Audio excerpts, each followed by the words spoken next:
la corte y luego pues, el resto de la nobleza. Tengan ustedes en cuenta que aunque no me dé tiempo a explicarlo, yo me voy a limitar a los monarcas, pero hay que tener presente que cuando un monarca es masón, inmediatamente la mayor parte de la corte y de la nobleza le sigue y se afila a la masonería para estar con él en las logias.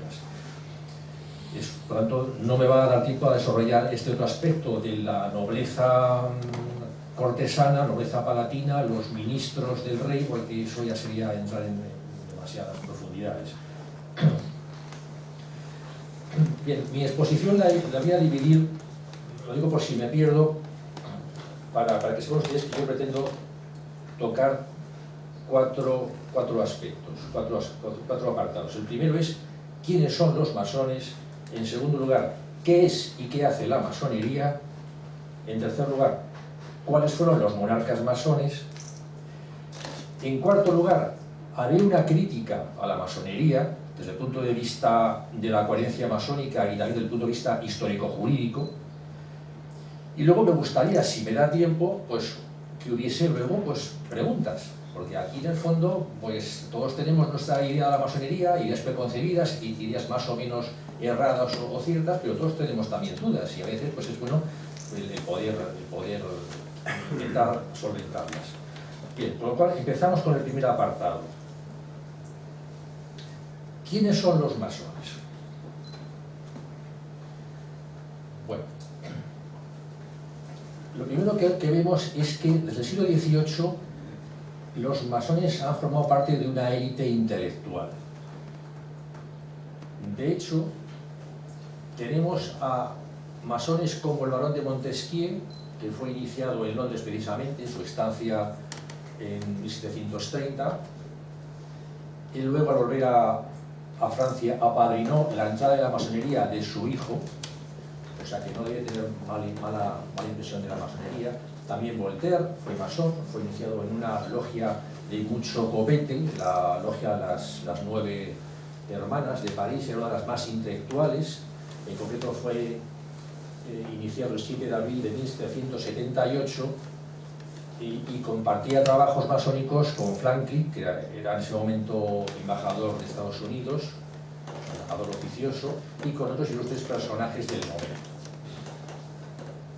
Entre los filósofos y pensadores pues destaca también Lessing, que escribió un famoso libro que él tituló Diálogos para masones, en donde explicaba la filosofía de la masonería de esa época. Este hombre fue iniciado en 1771 en la logia Las Tres Rosas de Hamburgo. Tenemos también a Fichte, que también escribió una obra titulada Lecciones sobre la masonería, o el famoso Krause.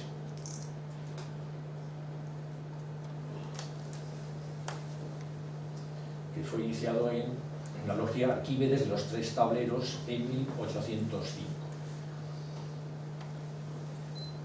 También la masonería pues, ha tenido ilustres músicos, quizá el más famoso de todos es Mozart. Buena parte de sus composiciones las compuso para ser representadas en las ceremonias masónicas. Eso está documentado. De hecho, en Viena hay una logia que se llama Mozart y que se dedica a interpretar la música masónica de Mozart. Pero bueno, aparte de Mozart, pues hay otros personajes y músicos importantes como Haydn, que fue iniciado en la logia La Verdadera Concordia de Viena en 1785, Johann Christian Bach, Franz Liszt, que fue iniciado en la logia La Unión en 1841, en fin, Sibelius, algún español también hay, tenemos por aquí, Tomás Bretón, por ejemplo, en fin. Literatos famosos también, tenemos a Rubén Darío, tenemos a Goethe. Buena parte de las poesías de Goethe fueron redactadas para ser leídas por primera vez en logia. Es una costumbre de los masones que cuando se reúnen, pues cada uno lleva lo que llaman una plancha, un trabajo para ser leído y luego debatido. Entonces Goethe tenía la costumbre de presentar poesías. en su logia, que frecuentó durante más de 40 años, la logia Amalia de las Tres Rosas, en homenaje a la duquesa soberana de Weimar, princesa Amalia. Y además de Goethe, pues tenemos a Walter Scott, tenemos a Oscar Wilde, Conan Doyle, el creador de Sherlock Holmes, Rudyard Kipling. Ha sido también visitante y miembro de varias logias, tiene varios poemas también específicamente masónicos, en fin, podríamos seguir hablando de literatos. Luego, premios Nobel, también es muy curioso que hay varios premios Nobel que han sido masones y entre ellos predominan los que fueron premios Nobel de la Paz. Aquí hay una relación de todos ellos, en fin, por ejemplo, Roosevelt, aquí aparece con su mandil masónico, Theodore Roosevelt, Alfred Fried, Stresemann, Aristide Briand, nuestro Ramón y Cajal, que fue iniciado en Zaragoza en la Logia Caballeros de la Noche, Rudyard Kipling ya mencionado, Henri Lafontaine, profesor de Derecho, Fleming, descubridor de la penicilina. Aquí aparece cuando el rey Gustavo V le otorga el premio Nobel, le entrega el premio Nobel. Curiosamente, porque él era masón, pero es que Gustavo V, como todos los monarcas de Suecia, era el gran maestro de la Gran Logia de Suecia. George Marshall, Winston Churchill, Enrico Fermi. Sí, está, mira, aquí tenemos bastantes ejemplos. Y luego, actores, pues también hay muchos. Por ejemplo, Oliver Harding, el gordo, famoso actor ya fallecido, que incluso pidió ser enterrado en un cementerio masónico. Tenemos a Roger Moore, tenemos a Cantinflas, aquí tenemos otros bastante conocidos, directores, John Wayne, aquí aparece con su mandil, en esta asociación paramasónica. Tenemos a Clark Gable, Leon Ford, Peter Sellers, etcétera, etcétera. Es decir, que estamos ante un fenómeno bastante universal y paradójico, porque claro, no en todos los países la masonería goza de la misma fama, reconocimiento y prestigio, sino todo lo contrario, en algunos países está bastante desacreditada. Cuando uno viaja por internet se encuentra con cosas que realmente son paradójicas. De un lado se les acusa de estar alentando un contubernio judío-masónico, satánico, comunista, y de otro lado pues aparecen noticias como que la masonería se dedica a fundar orfanatos. Por ejemplo, en Estocolmo pues tiene un orfanato masónico, en Bruselas pues la masonería es la que fundó y está detrás de la Universidad Libre de Bruselas. En Suecia, bueno, en Inglaterra, pues tiene también hospitales y tiene escuelas, por ejemplo, una institución muy famosa que es la Escuela para Señoritas. En Suecia, aquí tenemos a la reina de Suecia en el Palacio Vaska de Estocolmo, en donde anualmente se reúnen para conceder becas de investigación médica concedidas por la masonería en un comité que preside la reina Silvia y que concede becas por un valor de 1 millón de euros al año. Todo esto organizado por la masonería. Aquí tenemos esta foto que es muy curiosa porque cuando en 2013 la reina Isabel entró por un problema de gastroenteritis y fue hospitalizada y luego salió al cabo de unos días enseguida, la gente empezó a escribir en internet que la reina era víctima de una conspiración masónica porque estaba acompañada por una enfermera que tenía símbolos masónicos en la vía de su cinturón. No, pues esto es realmente, en fin, lo de siempre, la gente escribe tonterías porque, claro, la reina Isabel, pues bueno, su padre era masón, su marido es masón, uno de sus hijos es masón, por lo tanto, no tiene por qué tener nada de la masonería, pero es que además en este caso, claro, estamos ante un hospital masónico y además la que aparece aquí, esta señora, es la jefa del cuerpo de enfermeras formada en una academia masónica para enfermeras, o sea que tiene su explicación que tenga una hebilla con un cinturón, con una espada y un compás. Pero en fin, como ven ustedes, es un tema sobre el que hay muchísima desinformación y poca claridad. Incluso poca claridad fomentada por los propios masones, que les gusta mucho esto de confundir y del oscurantismo. Aquí tenemos un cuadro del siglo XVIII que representa teóricamente los legómenos de una reunión masónica. Y aquí tenemos una reunión actual en el templo de la Gran Logia de Inglaterra, el templo principal, es en Londres. Ven ustedes que es un recinto enorme y que todas las ceremonias las preside el actual gran maestro, que es el duque de Kent. Bien, entonces, vamos a ir por partes. Y vamos al segundo apartado. ¿Qué es y qué hace la masonería? Bien, es imposible comprender el fenómeno de la masonería si no entendemos que no existe la masonería, sino que hay varias masonerías, incluso enfrentadas a muerte.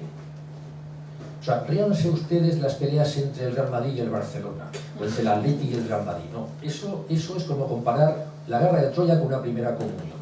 O sea, las peleas entre las masonerías es tremenda. Y esto es importante, porque si esto no se entiende, ya no se puede comprender el resto. Es decir, hay varias masonerías.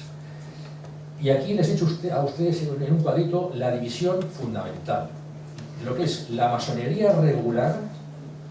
La masonería regular, que es la masonería originaria, que se funda en 1717, es decir, cuando varias logias preexistentes deciden constituirse, y de lo que luego son escisiones posteriores, ya del siglo XIX, que constituyen las llamadas masonerías irregulares.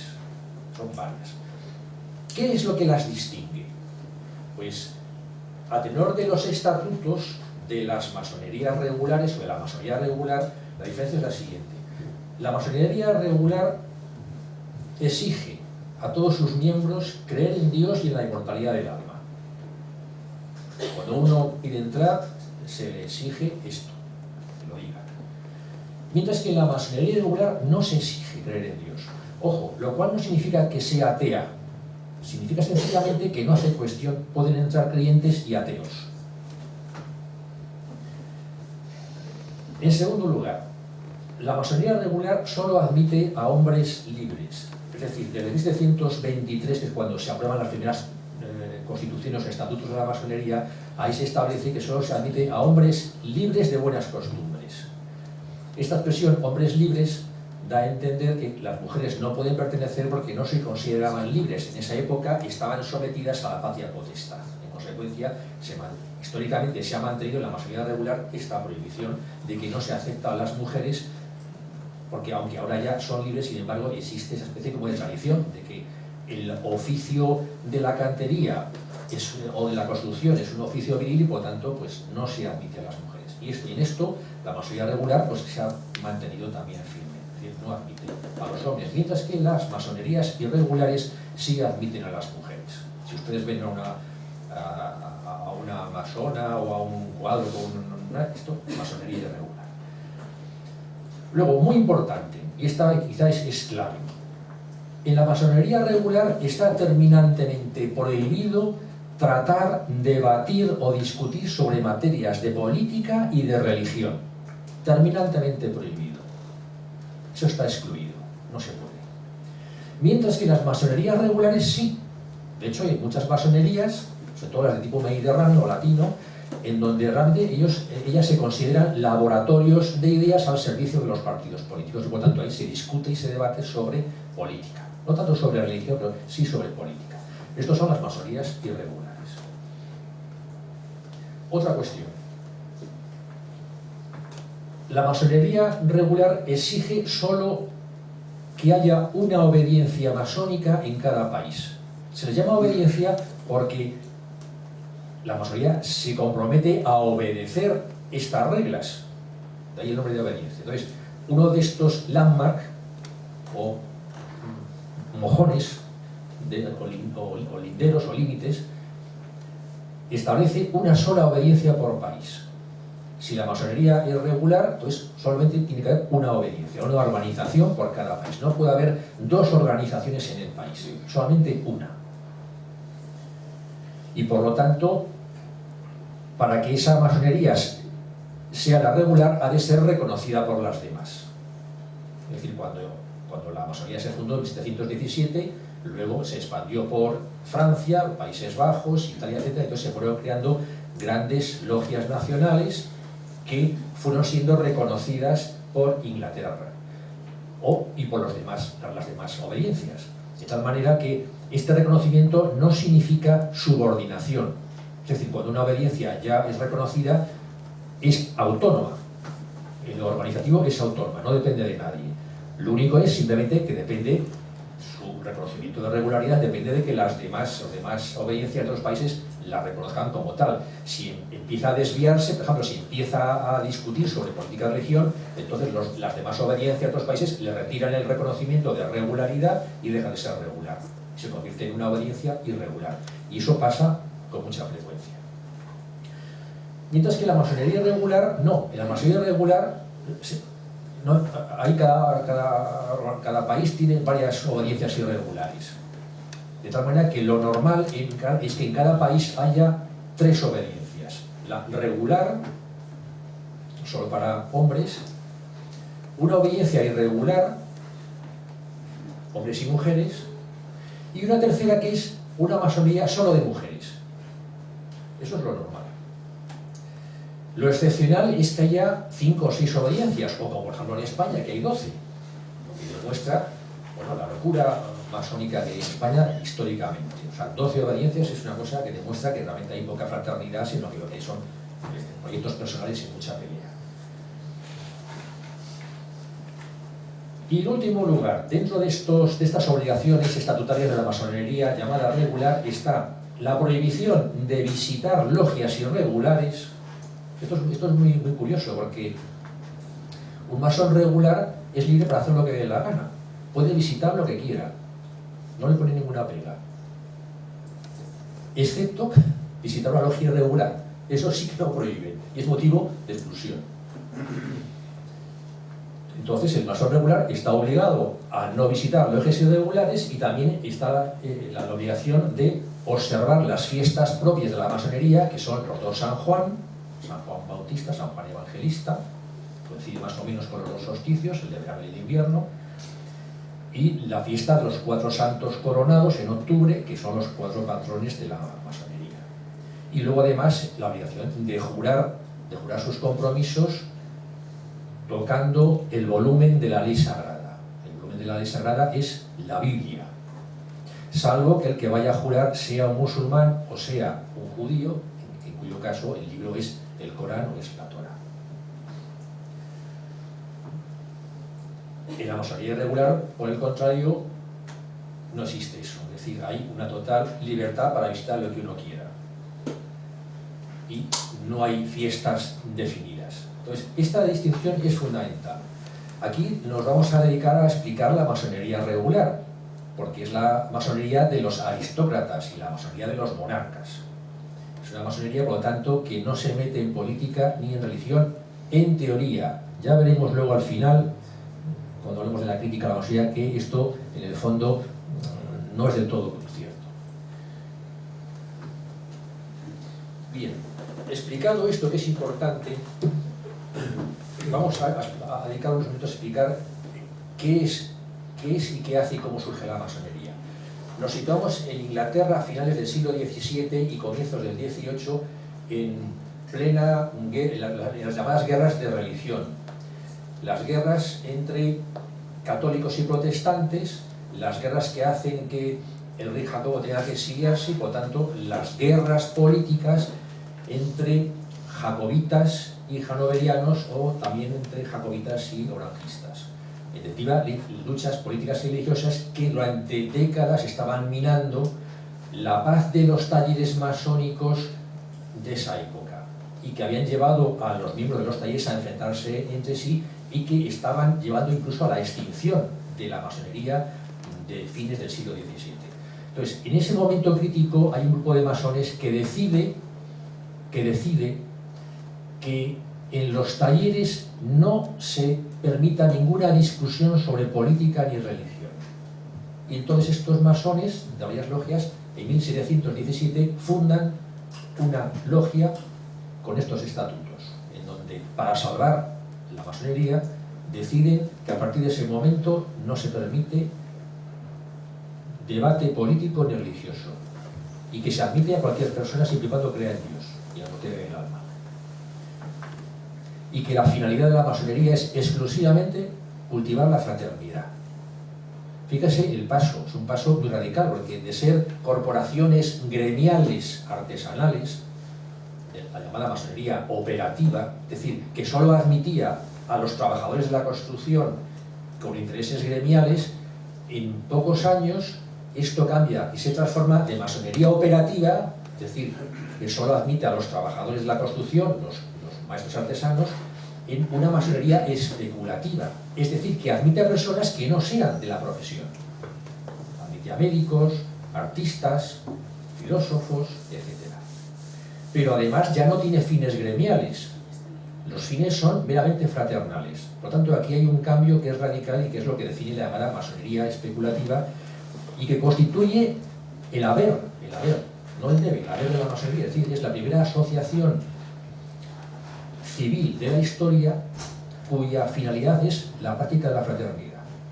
Eso hay que reconocer, efectivamente fue un invento bastante notable.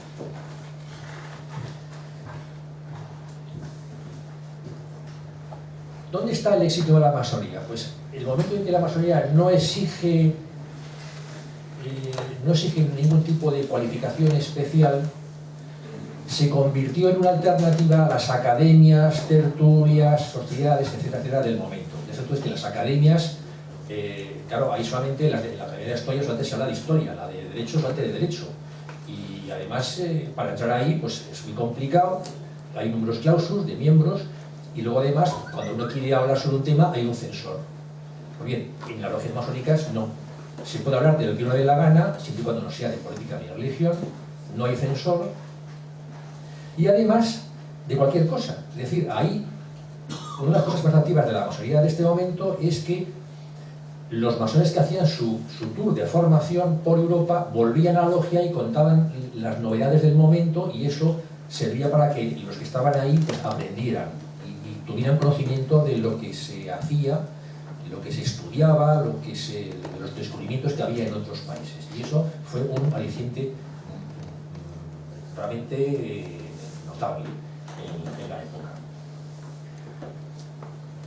Y en tercer lugar, la masonería tiene éxito porque todo esto se produce en una ceremonia sometida a un orden, a un protocolo, a lo que los masones llaman un rito. Es un rito cerrado, un orden cerrado, casi militar. Casi militar. Es más, seguramente es por influencia de los militares.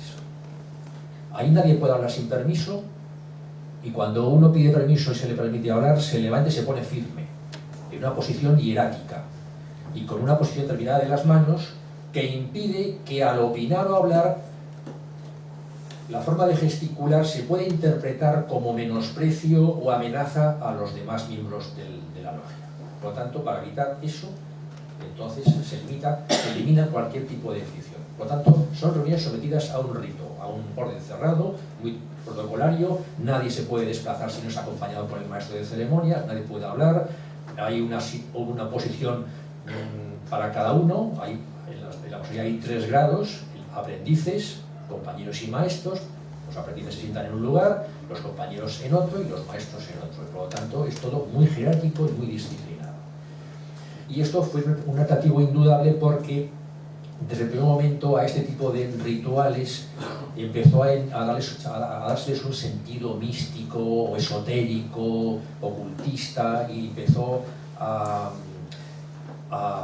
entrar la influencia de la moda de ese momento, que era la moda sobre la alquimia, el rosacrucismo, el hermetismo, recuerden, en fin, la moda por lo egipcio. Por lo tanto, existía ahí un cierto morbo por pensar qué es lo que había después de los grados, ¿no?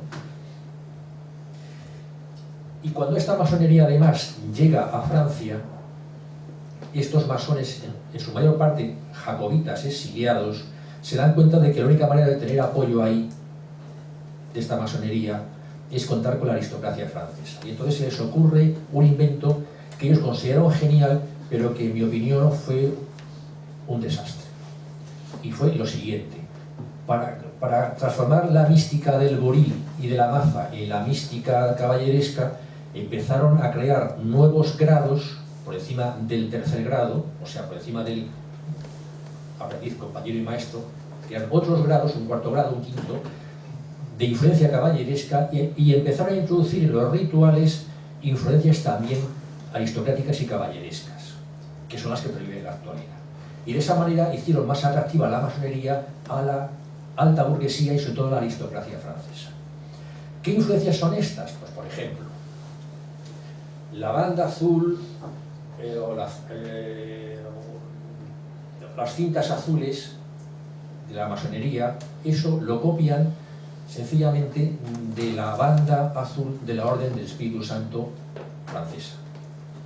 Es una copia. La presencia de espadas. En la masonería inglesa está prohibido el uso de espadas. Se considera que el taller masónico es un ambiente de paz y por lo tanto no puede haber ningún arma blanca. En Francia no. En Francia se permite el uso de espadas porque claro, ningún noble consiente entrar en un sitio sin su espada. Por lo tanto, espadas para todos, incluso al no noble. Y en consecuencia, la masonería acepta las espadas. Y los rituales se hacen con espadas. Incluso muchos grados se otorgan con una ceremonia que es una imitación de la investidura de armas, en donde el candidato se arrodilla y con las espadas se le nombra príncipe de no sé qué o caballero de no sé cuántos. Por lo tanto, es una caballería de fantasía, pero a fin de cuentas es una influencia caballeresca que ha quedado y que continúa en la masonería actual, los llamados grados caballerescos. Otras influencias, pues por ejemplo que en Francia en el siglo XVIII la masonería era llamada Orden Real de la Francmasonería en Francia, y el gran maestre, que todos eran nobles, pero los grandes maestres fueron nobles, aquí los tienen, los grandes maestros de la masonería francesa, el duque de Nantes, el conde de Clermont, duque de Orleans, José Bonaparte, Luciano Murat, mariscal Maillard, todos estos, antes de aceptar la gran maestría, pedían la venia el permiso al rey. Es decir, que seguían los hábitos propios de la aristocracia. Por ejemplo, el tratamiento de vos, que todavía continúa en muchas logias. El tratamiento de vos, el plural majestático. La denominación de estos altos grados, ustedes habrán oído hablar del grado 33.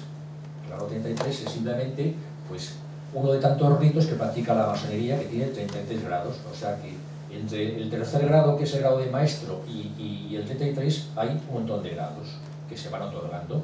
Y cada uno de esos grados representa una leyenda, una escena, y se confiere mediante una dramatización de una ceremonia especial. Bueno, pues les voy a mencionar algunas de las denominaciones de estos altos grados.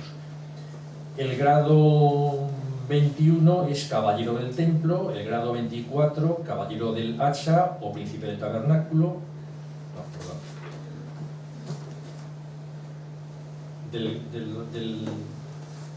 Me voy más para atrás. El grado 11 es sublime caballero elegido, el grado 13 caballero del real arco, el grado 15 es caballero de oriente, el grado 16 es príncipe de Jerusalén, el grado 17 caballero de oriente y occidente, el grado 18 es caballero Rosacruz, el grado 22 es príncipe del Líbano, el grado 24 es caballero comendador del águila blanca, el 25 es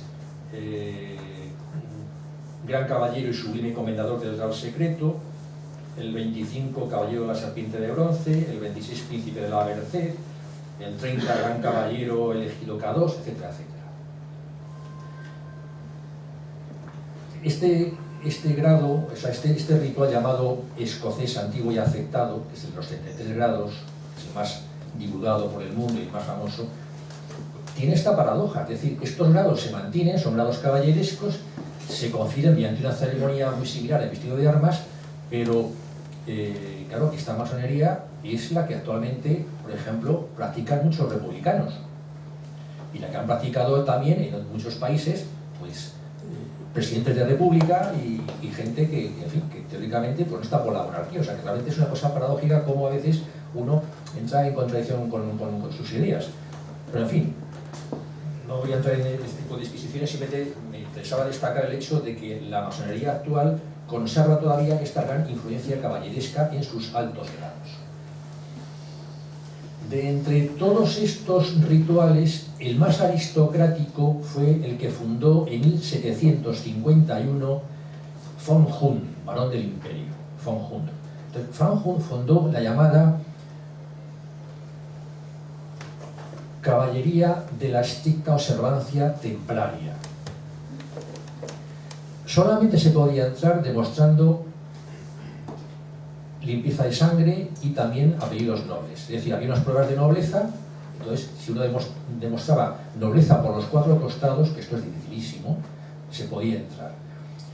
Esta aristocracia masónica sobrevivió durante 30 años y sobrevivió viviendo un espejismo.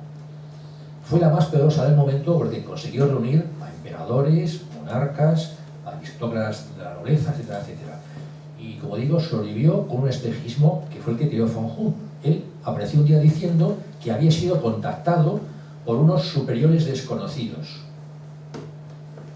los superiores incogniti. Estos superiores incogniti eran los antiguos templarios refugiados en Escocia que durante cientos de años, o durante décadas, habían sobrevivido ahí y habían continuando nombrando a su gran maestre. Y de tal manera que desde Chas de Molay existía una sucesión ininterrumpida de grandes maestres de la Orden del Temple que habían sobrevivido y que había luego decidido dar el salto a Francia y luego a Alemania. Y von Hund era el representante de ellos para poner de nuevo en marcha la nueva caballería templaria masónica, porque estos templarios, al haber sido acogidos por los masones escoceses, habían creado una especie de sistema ritual mixto masónico-templario. El caso es que von Hund montó esta organización masónico-templaria imitando literalmente la Orden del Temple, es decir, dividió Europa en las antiguas provincias templarias, recuperó los rituales de vestido de armas de los templarios y empezó a armar caballeros. Y estos caballeros recibían el nombre de eques, y luego su nombre, y estableció unos grados. Y como digo, esta fue una masonería muy poderosa y que asimismo se consideraba caballería templaria. ¿Qué pasó? Pues que, claro, llegó un momento en que estos masones le pedían a von Hund que demostrase que realmente los superiores incogniti pues existían y que mostrase sus patentes. Él decía que sí, pero que no desconfiaran, que eso lo tomaba mal. Lo cierto es que llegó un momento en que se le presionó, él no pudo dar sus documentos. Bueno, es una historia muy truculenta y no sé si está entrable, pero bueno, está ahí explicada. Llegó un momento en que él dijo que el gran maestre de ese momento era el pretendiente, el príncipe Estuardo, el pretendiente, y que él era un masón que obedecía al pretendiente Estuardo. La cuestión es que entonces estos masones nombraron una comisión para que fuese a Roma, que estaba exiliado, para que le preguntasen si realmente era el superior de los masones templarios. Cuando se le preguntó dijo que no tenía ni idea de lo que estaban hablando. Hubo una crisis y entonces en un convento masónico de estos aristócratas se decidió erradicar y suprimir toda esta herencia templaria por considerarla pues una fábula. O sea, ellos mismos reconocieron que habían vivido un espejismo y entonces acordaron la refundación de la orden y crearon un rito ya distinto. Pero en definitiva, esto es un ejemplo de cómo a veces estos espejismos pues, pueden ser bastante dañinos. No fue el caso de otro ejemplo que vamos a poder desarrollar, que es el de la orden de Carlos XIII, la orden sueca de Carlos XIII. Ustedes saben que en Suecia hay varias órdenes, la orden de Vasa, la orden de los Serafines, la orden de la Estrella Polar. Entonces hay una orden que es la orden de Carlos XIII. Es una orden de mérito, como está la orden de mérito civil. Es una orden de carácter estatal, creada en virtud de un Real Decreto de 1800, quiero recordar que 1820 y poco, o por ahí, fundada por Carlos XIII, pero es una orden que por sus estatutos de su época y que siguen vigentes, está reservada exclusivamente a los masones y que otorga la condición de caballero y de nobleza personal. y que se confiere mediante una ceremonia de investidura de armas, en donde se arrodilla y el rey le da 3 golpes de espada y le nombra caballero de la Orden de Carlos III, con un informe que ahora vamos a ver.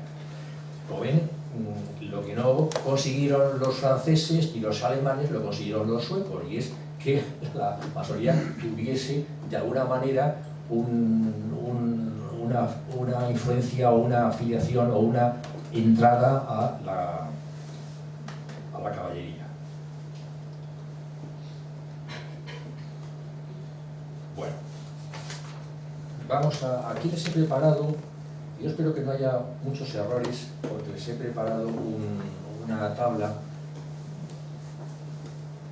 en la que en la izquierda les pongo toda la serie histórica de los monarcas de cada país. Aquí empezamos por Inglaterra, entonces aquí está toda la serie histórica de los monarcas de Inglaterra.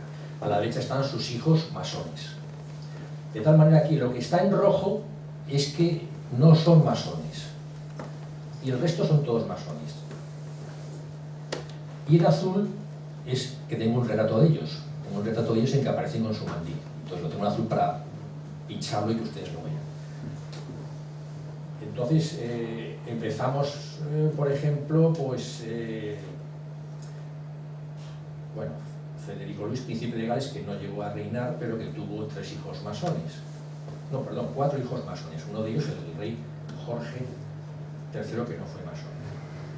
Ahora bien, no es que el rey Jorge III tuviese mal concepto de la masonería, ¿no? Porque su padre fue masón, tuvo 3 hermanos masones y luego tuvo 5 hijos masones, o sea que no debe tener mal concepto de la masonería.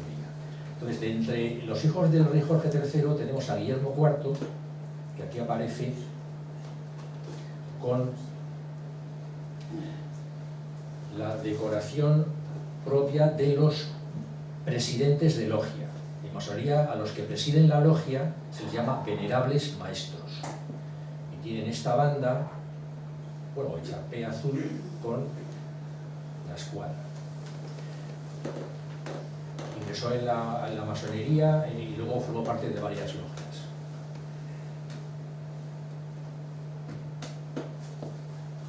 Y aquí tenemos también al príncipe Augusto Federico, que además fue gran maestro de la Real Logia Unida de Inglaterra.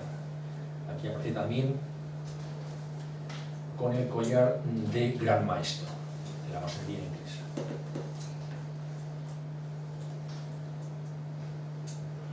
Bueno, aquí seguimos con la serie histórica. Tenemos Reina Victoria, 3 hijos masones, Eduardo, príncipe de Gales, y luego Eduardo VII, que también como príncipe de Gales fue gran maestro de la Real Logia Unida de Inglaterra, que aparece con el collar masónico, y luego aquí tiene 2 condecoraciones o 2 cruces de color rojo, que son la Orden de Carlos XIII, la Orden de Carlos XIII sueca, que también se concedía a monarcas masones. Y en concreto es que el príncipe Eduardo fue también iniciado en el rito sueco cuando visitó ahí Suecia, o mejor dicho Dinamarca, fue iniciado en el rito sueco. El príncipe Arturo, que también fue gran maestro de la Real Logia Unida de Inglaterra durante muchos años, y el príncipe Leopoldo, que también fue gran maestro adjunto. Esto es el collar de gran oficial. Luego los hijos de Jorge V, aquí tenemos Eduardo VIII, que fue gran maestro adjunto de la Gran Logia Unida de Inglaterra, Jorge VI, que aparece con los miembros de su logia,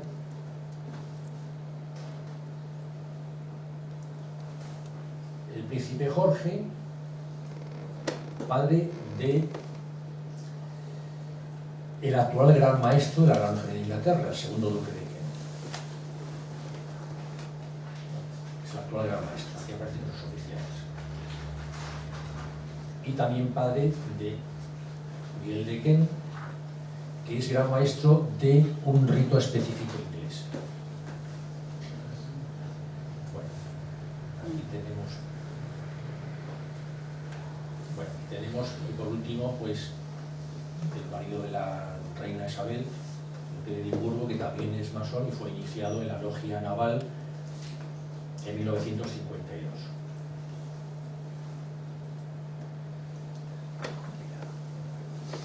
Claro, hay un montón de anécdotas que podíamos comentar y, en fin, cosas muy interesantes, pero no tenemos tiempo. Quizá lo más destacado de la masonería inglesa, bueno, pues que frente a este carácter igualitario y fraternal, lo cierto es que hay dos logias en Londres reservadas exclusivamente a la aristocracia.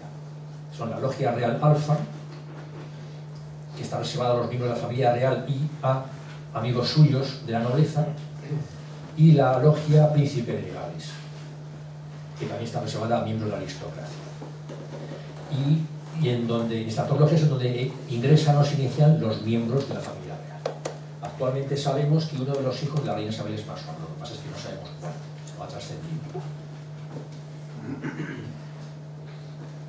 Bueno, en Alemania, aquí tenemos también la serie histórica de los monarcas y emperadores, en rojo los que no, y el resto fueron masones. Tenemos a Federico II de Prusia, que aparece en un famoso cuadro en donde él está presidiendo la iniciación de uno de sus familiares.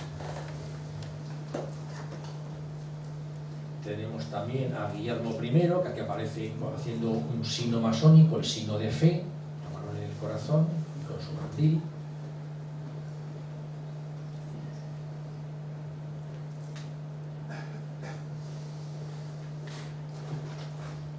Federico III, que además fue el gran maestro de la Gran Logia Nacional de Alemania.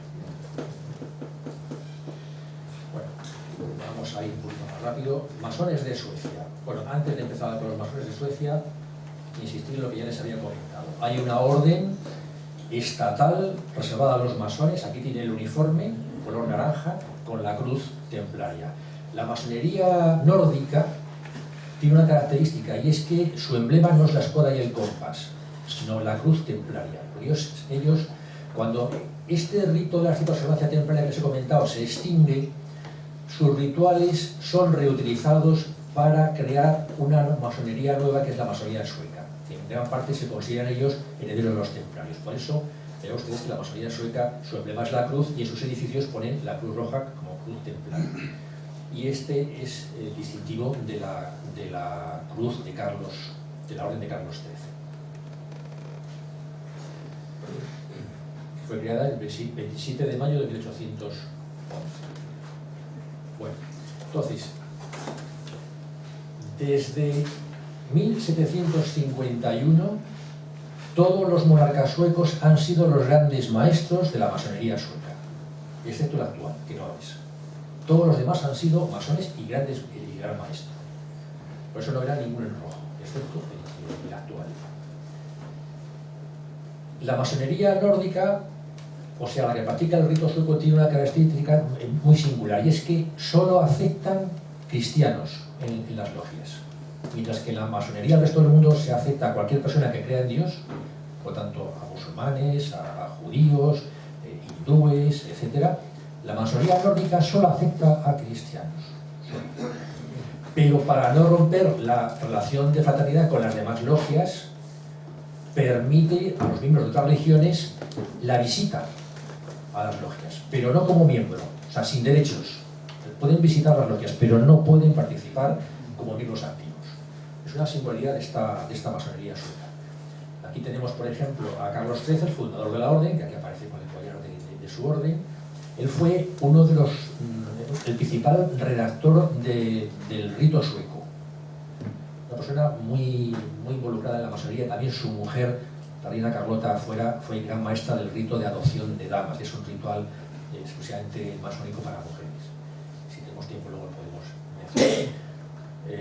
Luego tenemos como Bautista Bernardotti, tenemos también a Óscar I,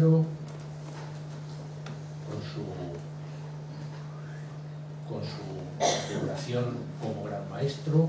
Tenemos a Carlos XV con el uniforme de la Orden de Carlos XIII como gran maestro de la Orden de Carlos XIII y como gran maestro de los masones suecos. Aquí tenemos también a Óscar II con el uniforme de la Orden de Carlos XIII y con la cruz de Carlos XIII. Al príncipe Nicolás, Tenemos también a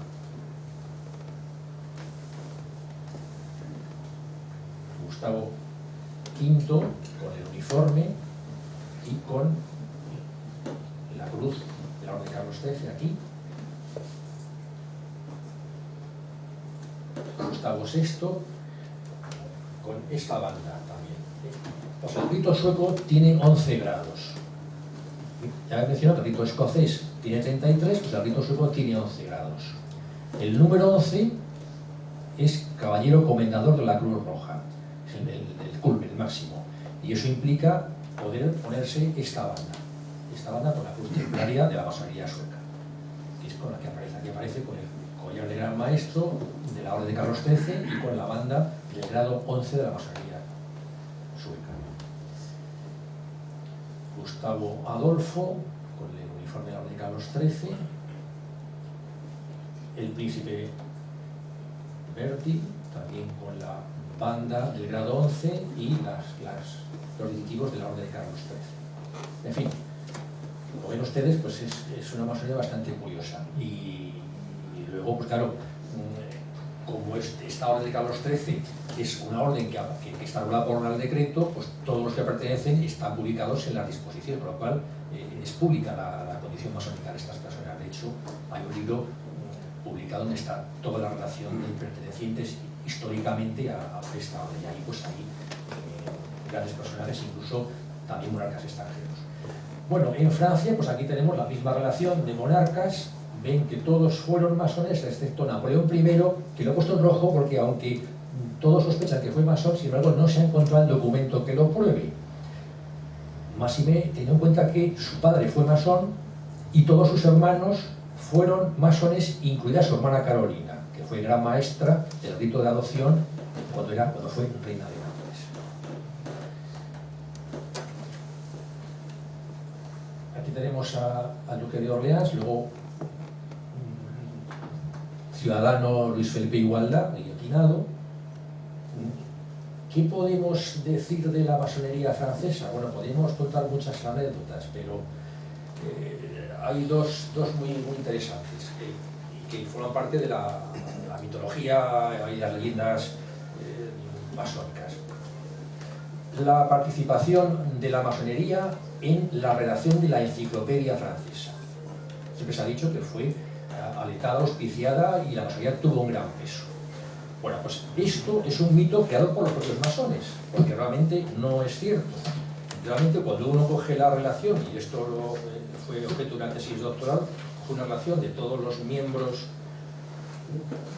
que participaron en la redacción de las diferentes voces de la enciclopedia francesa, pues de los 262 colaboradores de la enciclopedia, solo 17 fueron masones. Por tanto, la participación de la masonería en este proyecto fue insignificante. Otro mito, el mito de la Revolución Francesa. Siempre ha dicho que la Revolución Francesa fue alentada por las logias masónicas. Esto también es falso. Esto fue un mito creado por los propios masones que se querían arrogar un mérito que no les correspondía, y luego también de los sectores más reaccionarios, ultraconservadores, que acusaban a la masonería de haber ido contra el trono y el altar. Pero lo cierto es lo siguiente, que meses antes de la Revolución Francesa había en Francia unas 500 logias. 500 logias. 6 años después solamente sobrevivían 20 logias. 20 logias. Es decir, apenas la masonería sobrevivió a la época del terror. ¿Por qué? Porque los revolucionarios consideraban a la masonería una orden elitista, aristocrática y reaccionaria. Y lugar donde se reunían los nobles. Y efectivamente, la mayor parte de la nobleza pertenecía a las logias masónicas. Y de hecho, pues, los reyes lo eran, los grandes maestres lo eran, por tanto eso hacía el efecto llamada. Podríamos entrar en la masonería bonapartista, que hay, lo que pasa es que no la voy a tocar porque realmente, en mi modesta opinión, la masonería bonapartista fue irregular, porque fue un instrumento de Napoleón Bonaparte al servicio del Estado y sobre todo al servicio de la diplomacia, y por tanto se politizó. Pero en todo caso, que sepan ustedes que todos sus hermanos fueron grandes maestros del Gran Oriente de su reino respectivo, y que la mayor parte de los mariscales de Francia eran masones y que la parte de la nobleza francesa pues, pertenecía también a esta institución. Un dato, por ejemplo, el llamado el grado 33 se organiza en una especie de organización que se llama Supremo Consejo del grado 33. Pues en Francia, el Supremo Consejo del grado 33, o sea, lo que aglutina a todos los que tienen el grado 33, o sea, a la jerarquía de este rito, en 1821 estaba copado exclusivamente por miembros de la nobleza titulada, 8 de los cuales además eran pares de Francia. O sea que los grados 33 en 1821 eran exclusivamente miembros de la nobleza titulada. Bueno, podríamos seguir hablando de los Países Bajos. Guillermo II también fue masón, su hermano Federico, el príncipe Federico, también fue masón, y es un personaje muy interesante. Y además, a mí, la verdad es que le tengo especial aprecio por lo siguiente, porque siendo un gran maestro de la Gran Logia de los Países Bajos y además también gran maestro de los altos grados, escribió una memoria criticando los altos grados. O sea, fue el primer masón aristócrata que se atrevió a poner por escrito una memoria criticando la filosofía absurda, paradójica e incongruente de los altos grados, que luego vamos a ver si nos da tiempo. Y en este memorándum, de varias páginas, y luego corrió como la pólvora y entonces empezó la crítica a esta deriva de altos grados de tipo estrafalario.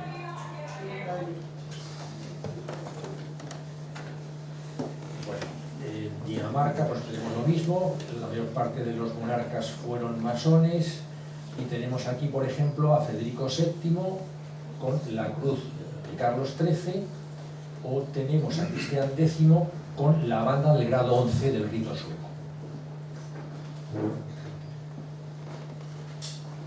El primer aristócrata importante que entra en masonería es el emperador Francisco I, cuando él era Francisco de Lorena.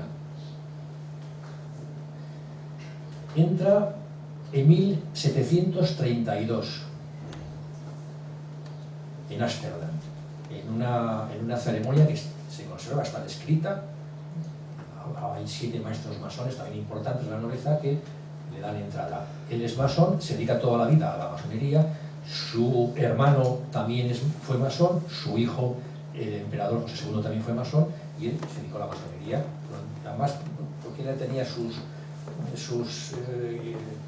obsesiones sobre alquimia, pensaba que los masones conservaban secretos alquímicos, y entonces pues, durante mucho tiempo estuvo en esa idea. Hasta el extremo de que luego ya cuando se casa con María Teresa empieza a sospechar que él es infiel, porque claro, su marido se va. Todas las semanas, un día fijo, se va por la tarde-noche y vuelve a altas horas de la madrugada. Entonces, claro, quiere saber qué pasa. Entonces, manda a un espía para que le siga y le informe qué es lo que pasa. El espía incluso tiene que iniciarse en la masonería. O sea, él simula hacerse masón y cuando ya informa a María Teresa, a la creativa, y dice, no se preocupe usted que efectivamente la gesta, esto son cosas triviales, se dedican simplemente a hablar, a debatir y luego todos se van a comer en un agape. Y ya está. Todo muy inocente. Por cierto, no les he comentado lo del ágape, es una cosa muy, muy curiosa. Eso es una de las tantas anécdotas. Todas las ceremonias o tenidas masónicas terminan en un ágape. El ágape forma parte del rito y por lo tanto está sometido a un protocolo muy rígido, muy cerrado, en donde cada uno se siente en un sitio determinado, no se puede hablar de manera libre sin tener permiso, y luego pues al final hay una serie de brindis, que es a lo que vamos, una serie de brindis. Estos brindis no han variado desde 1723, no han variado. Consisten en lo siguiente, en que el maestro de ceremonia se levanta y entonces hace un brindis, primero por el jefe del Estado, el país en el que está. En segundo lugar, por todos los jefes de Estado que amparan y protegen la masonería. Y en tercer lugar, por el gran maestro de la masonería de ese país. Cuando yo he hablado con algún masón español, republicano, y tú, claro, ¿qué haces cuando brindas por el jefe de Estado? Digo, yo brindo por el rey, porque lo dice el rito y tengo que brindar por el rey. Entonces, sepan ustedes que los masones republicanos, siguiendo el orden cerrado del ritual del agape masónico, tienen que brindar por su majestad el rey, porque lo dice el rito, y punto, y se ha acabado. O sea, que es una cosa bastante curiosa que a mí me llama la atención, cómo estas cosas del rito, pues, realmente, pues, imprimen cierta disciplina. Bueno, Polonia, pues lo mismo, los tres monarcas del siglo XVIII, Estanislao I, Estanislao II, Augusto III, fueron masones, incluso el hermano de Estanislao II, que fue el arzobispo primado de Polonia, Miguel Poniatowski también fue masón, y demás vinculados. Portugal, bueno, pues en Portugal ya, en los países mediterráneos ya hay menos monarcas masones, quizá por la tradición católica. En Portugal solamente tenemos a Pedro I y a Fernando II. Zares de Rusia, bueno, pues tenemos a Pablo I, y además tenemos un cuadro muy curioso, porque él aparece como gran maestre de la Orden de Malta y su mandil masónico, lo cual es una contradicción en los términos. Que saben ustedes que se abrogó la condición de gran maestre de la Orden de Malta cuando acogió a un grupo de exiliados que huían de Malta, de los franceses, y después se constituyó en gran maestre. Entonces aquí aparece con su mandil, en fin. Y en Italia, bueno, pues solamente los Bonaparte. Bonaparte y luego, pues, su cuñado Joaquín Murat. En Grecia tenemos tres monarcas masones. Y en España, ¿qué sucede en España? Pues en España solamente hay un monarca masón, que es José I, el rey injusto, que fue gran maestro del Gran Oriente de España, igual que fue gran maestro del Gran Oriente de Nápoles y también fue gran maestro del Gran Oriente de Francia. Pero ningún monarca español ha sido masón. Sobre esta cuestión también quiero insistir en otro tema importante, porque por si luego hay alguna pregunta. Claro, en España la masonería ha sido muy poderosa. La masonería fue la que incluso organizó el golpe de Riego.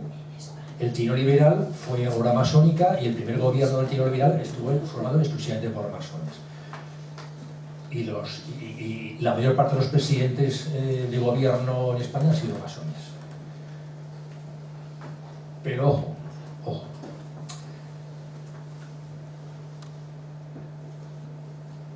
La pregunta sería, ¿cuándo ha existido masonería regular en España?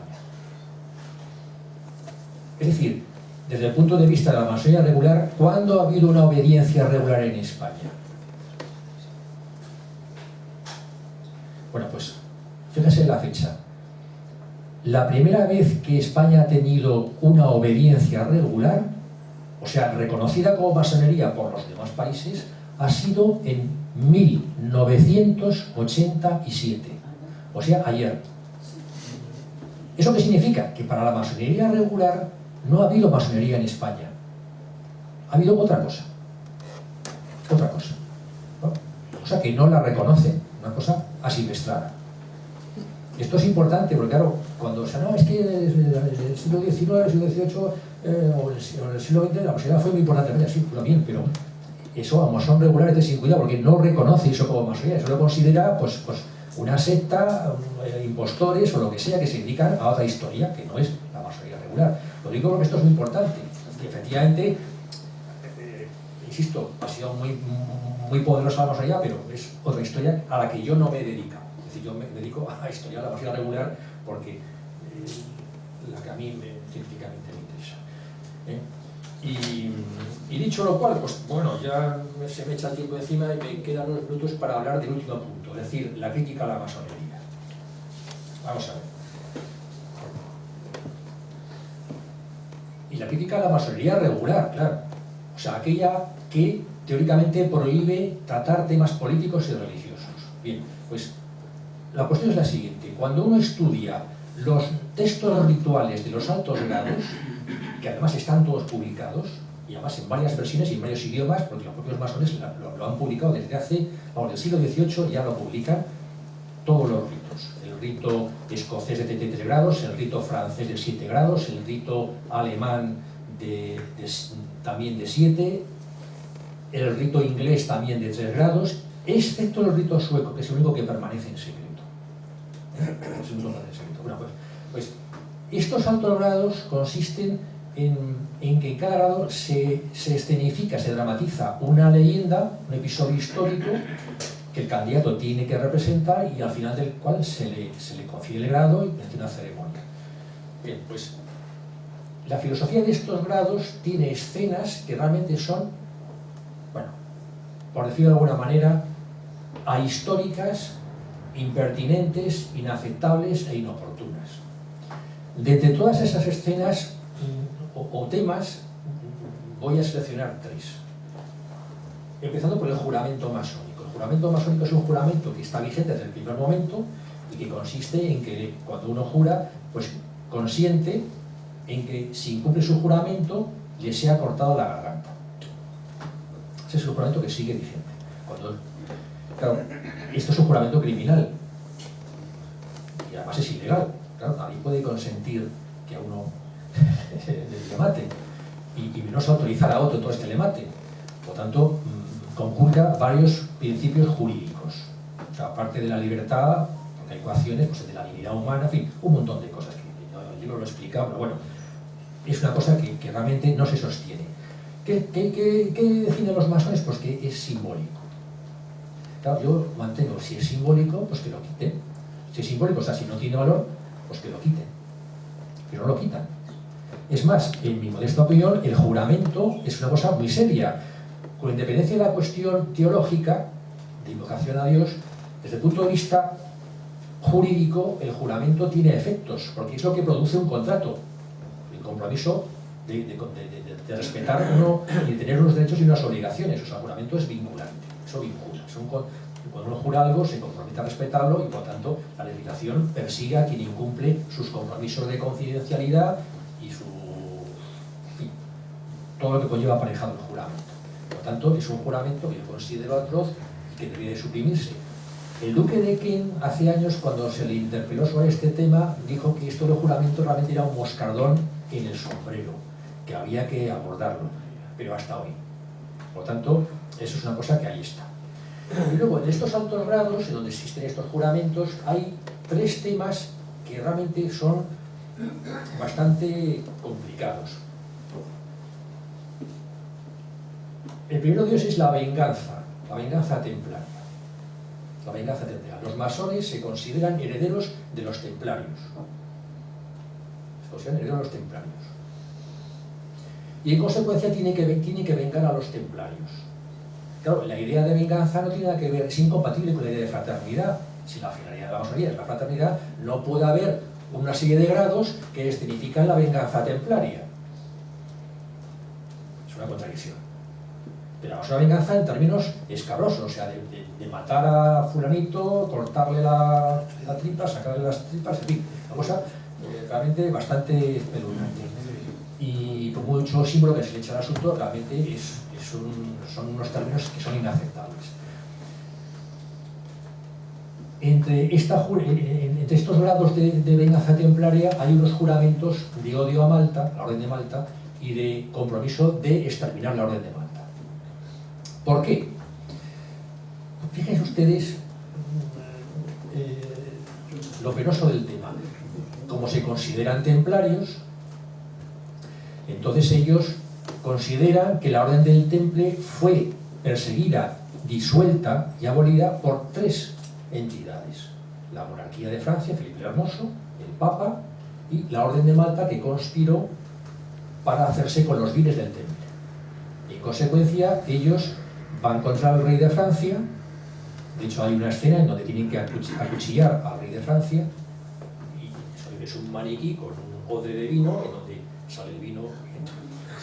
Esta escena incluso la tuvo que representar el duque de Orleans cuando se inició en este grado, y en su momento fue muy criticado. Incluso hubo un panfleto, un librito tratado cómo es posible que un miembro de la familia real se hubiese prestado a escenificar la muerte de Felipe el Hermoso.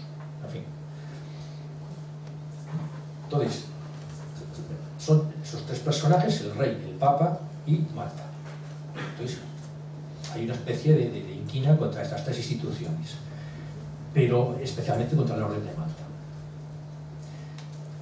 Esto es totalmente fuera de rigor histórico, porque de los cientos y cientos de testimonios que se conservan en el pleito de disolución de la Orden del Temple, todos en todos los países, ninguno de esos testimonios fue dado por un miembro de la Orden de Malta, ninguno. Por lo tanto, no hay ninguna base científica ni histórica para decir que Malta estuvo en esa conspiración. Es más, todo lo contrario, Felipe el Hermoso ya sabemos que lo que quería era cargarse la Orden del Temple, pero también la Orden de Malta, porque era lo mismo a esos efectos. Eran dos órdenes extranjeras al servicio del Papa. Y sabemos que también el paso siguiente era ir a por la Orden de Malta. Lo que pasa es que, claro, como se le fue la mano por la Orden del Temple, al final no pudo continuar. Pero en definitiva, que el tema de la venganza templaria es realmente algo que no se sostiene. Un segundo tema, la cruzada contra el Islam. Es decir, todos estos grados se basan en una idea común. Es la recuperación del Templo de Jerusalén para reconstruirlo. Para unos es la reconstrucción del templo interior, para otros, bueno, pues es algo distinto. Lo cierto es que uno de estos grados se significa una cruzada contra el Islam para recuperar Tierra Santa. Claro, la pregunta es, vamos a ver, no habíamos quedado en que no se podía tocar temas políticos ni religiosos. La idea de cruzada es político y es religioso. Y además, yo creo que, claro, a un masón musulmán no le debería hacer mucha gracia que un ritual masónico estuviese ahí reivindicando la recuperación por los cristianos de Jerusalén, ¿no? Entonces, en fin, es un tema realmente también curioso. En fin, podríamos seguir con más escenas y temas que realmente pues, son, digamos, el debe.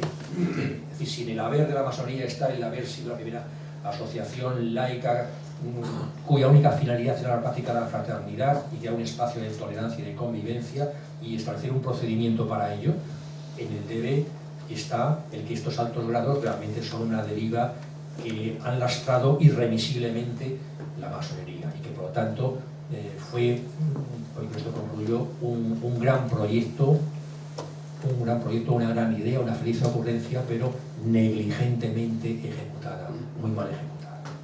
Y nada más y muchas gracias.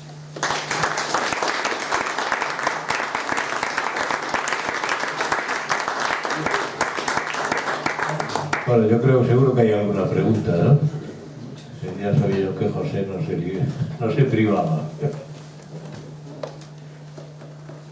¿Yo? Sí, sí. Bueno, y todos estos monarcas y nobleza. Espera que te dan un micro. Sí. Todos estos monarcas y nobleza que han pertenecido, ¿no saben que hay 9 papas que han excomulgado a todos los masones? Sí, bueno, lo que pasa es que la mayor... Esto en España sí lo sabían los monarcas. Lo que pasa es que la mayor parte de estos monarcas eran protestantes. Claro. Entonces no estaban vinculados con la obediencia y luego al Papa. En Inglaterra, el hermano, vamos, el hijo mayor de la reina no ha querido entrar en la masonería. No ha querido. Carlos, el príncipe de Gales, no quiere saber nada de la masonería. Pues entonces sabemos quién es el otro. Y luego el padre, el duque de Edimburgo, entró por imposición de su suegro, pero no tiene nada más que el primer grado de masonería, porque no ha querido seguir. O sea, que no es ni gran maestre ni nada, simplemente que, bueno, ha entrado porque le empujó su suegro y le obligó un poco para que se casara con la reina y nada más. Gracias.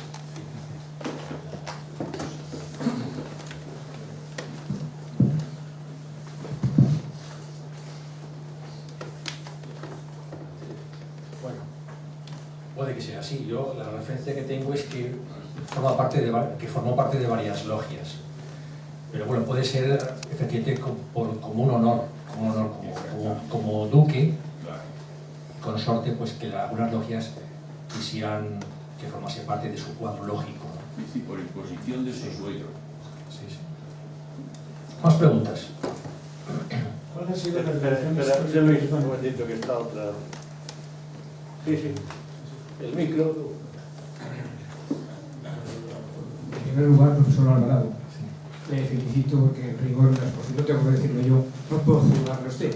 pero que hay rigor de la exposición, que orden es que clarísimo. Ha sido una radiografía. Yo soy profesor muy humilde de la UNED, en Historia del Arte. No me llamo colega suyo, soy muy humilde. No he seguido los cursos honorum, no he seguido ningún curso honorum, no pertenezco a ninguna logia. Bueno, otro tema. Del rigor absoluto, que nos han enseñado muchas cosas, que a mí lo que me sorprende es que la palabra Dios no aparece por aquí, aparece en ellos, en el gran arquitecto del universo, y aparece entre estas cosas. Es decir, es sorprendente que todo esto, mezcla de recuerdos históricos de los templarios que habían desaparecido, de Jacobo de Moray, entonces, hay en todo este tema, todos buscando la fraternidad. Es algo demasiado etéreo decir la fraternidad, porque ahí estaban las órdenes mendicantes de la Iglesia, estaban los hospitales de la Edad Media, había una infinitamente más importante labor asistencial de la Iglesia católica y cristiana. Por eso está claro, como decía José Caro antes, si usted nos lo confirmaba, que hay un problema de norte de Europa, protestantes evidentemente, y un problema de sur de Europa, católicos. Que luego ha habido masones en otras partes, pero fundamentalmente lo que hay parece es un intento de superposición y de suplantar todo el tema maravilloso de la Iglesia católica con una especie de invento, ¿verdad?, en la mayoría de las cosas, porque hablar de ritos caballerescos, llamar al señor príncipe de las tinieblas y tal, ni en la Orden de Santiago, ni en Calatrava, ni en el más humilde cabildo de un nobiliario, de una población, hablaban de tonterías de estas. De manera que ahí lo que hay es ese. Y también me gustaría, ya en el tema, mil cosas más, pero no quiero abusar, como profesor de Historia del Arte, me gustaría saber, y es una pregunta aparte, si todos estos monarcas ahí ultramente vestidos de sommeliers, con sus mandil, tal cual, todos estos señores, con obesidad mórbida, casi todos ellos y demás, han influido luego en que las manifestaciones artísticas de sus creencias se han manifestado luego, se han plasmado en algún tipo de obra, porque realmente el arte europeo no ha recogido motivos masónicos. Así que si Mozart, que si tal y cual, pero en general estos señores no han repercutido, digamos, estas creencias en su entorno artístico, las academias francesas, la Royal Academy en Inglaterra, etc. No han plasmado todos estos sentimientos nuevos y demás. Me gustaría saber un poco su opinión. Pues es una pregunta muy amplia, porque claro, cuando hablamos del arte incluimos, por ejemplo, también la literatura, la música, pintura, escultura, cerámica. Entonces, en ese sentido, sí. O sea que, por ejemplo, en literatura hay enormes escritores que se han inspirado en temas masónicos. El propio Goethe tiene varias obras en donde él se inspira en la masonería, incluso porque perteneció a la masonería templaria. Entonces ahí sí recoge alguna de estas cuestiones. Y luego en la literatura, pues también hay grandes escritores que han recogido temas literarios de influencia masónica. En la pintura, por ejemplo, también la escuela simbolista, el simbolismo, en Francia, bueno, pues ahí también hay varios masones, pero bueno, es que es muy difícil en 2 o 3 minutos hablar y desarrollar esta cuestión, ¿no? Porque todo es una cuestión comparativa. Entonces, influencia comparado con qué lo comparamos, ¿no? Entonces, quiero decir que en el arte, sin saber religión, sin conocer la religión cristiana y la mitología griega y romana, es imposible entender nada del arte. No, pero sin conocer toda la mitología, llamémosle, masónica, y todos los rituales y todo esto, se puede entender el arte porque perfectamente, claro, chocamos con él. Claro. Es decir, si lo comparamos en ese orden de magnitudes, está claro que la influencia de la literatura masónica o la cerámica o la pintura masónica es insignificante, evidentemente, pero no por eso es despreciable, porque son algunos grandes personajes los que han tratado y se han inspirado en estas cuestiones, ¿no? Entonces, claro, por eso digo que depende de cómo lo comparemos. Has mencionado una cuestión que es muy curiosa, y que antes no lo... el tema de Calatrava lo has mencionado, ¿no? Sí, las órdenes. Las órdenes militares. En uno de estos rituales, este juramento de odio a Malta se cambia y es odio a Malta y a Calatrava. ¿Por qué? Porque en España Calatrava se hace cargo de los templarios. Y entonces hay una versión ritual francesa donde también te obliga al masón a jurar odio a los... Y jurar no pertenecer nunca ni a la Orden de Malta ni a la Orden de Calatrava.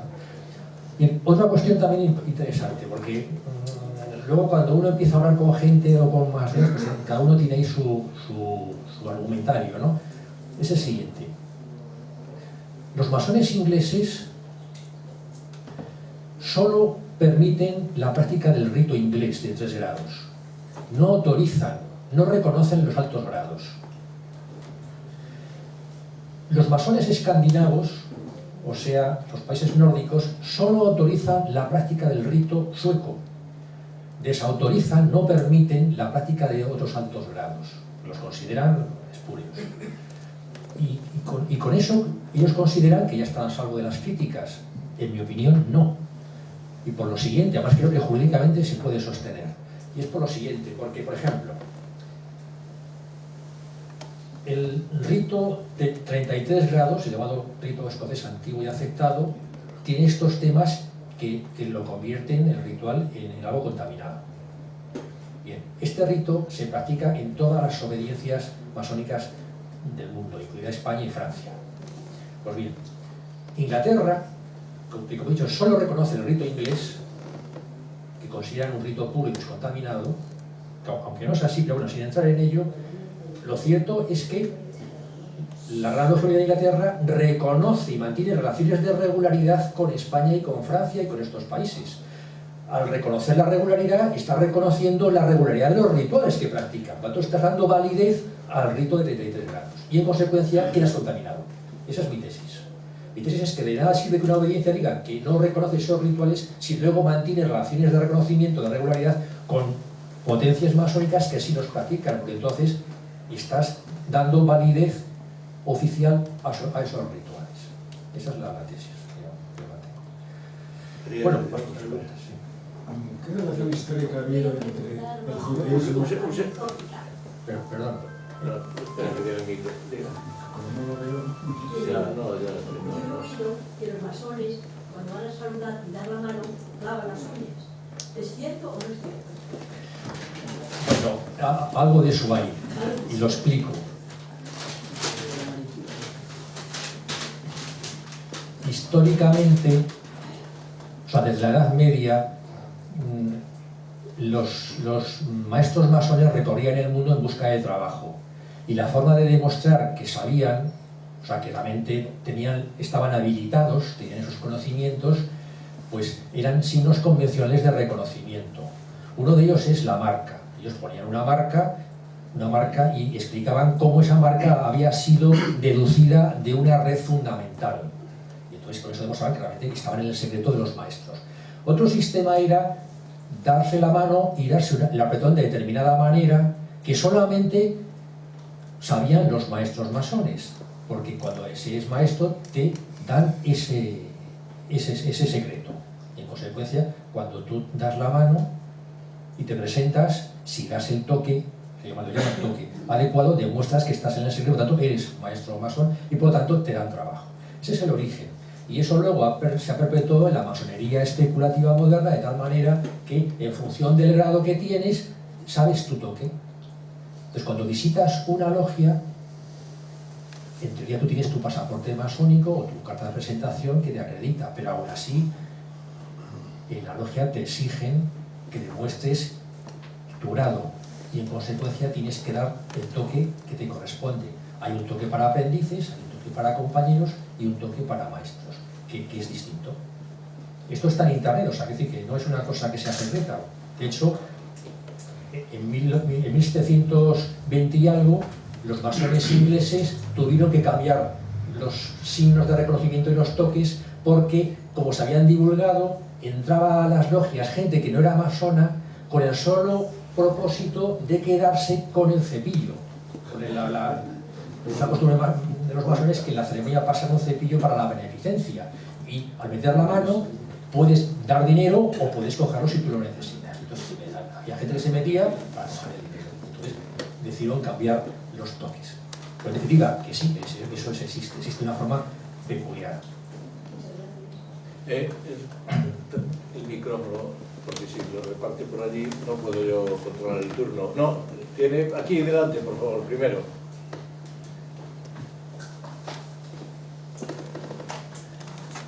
José Luis. No, es muy sencillo. Quería saber su palabra.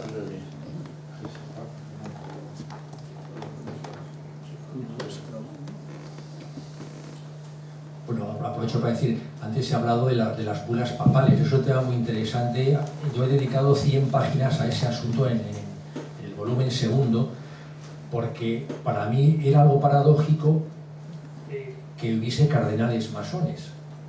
Hay un capítulo que dedico príncipes de la iglesia masones. Entonces, estudio ahí todos los cardenales masones y luego incluso obispos masones, incluso hay un beato. José María Galot de Laval es sacerdote masón beatificado. Entonces, es una cosa paradójica. Entonces, era tan chocante que entonces me metí a estudiar hace años este asunto y efectivamente, ¿cómo es posible? ¿Cómo podía justificar un cardenal del siglo XVIII o del XIX o un obispo ante su diócesis el ser masón? Y entonces, claro, al final, pues claro, lo estudio y explico cuáles son los argumentos en pro y en contra. Pero al final, por mucho que esté la libertad de conciencia o que las condenas papales no eran reconocidas por el Estado correspondiente, en el fondo luego está la cuestión de los ceremoniales, de los rituales. Y ahí son cosas evidentes, ¿no?, del sentido común. En fin. Históricamente ha habido una relación estrecha entre el judaísmo y la masonería. Sí. Me gustaría saber un poco la historia de esa relación, el origen, el porqué, y sobre todo si todavía mantienen esta influencia que han tenido siempre en la sociedad y en la cultura. Sí. La influencia judía es total y absoluta. Por ejemplo, en la masonería cada grado tiene una palabra de paso. Una palabra de paso.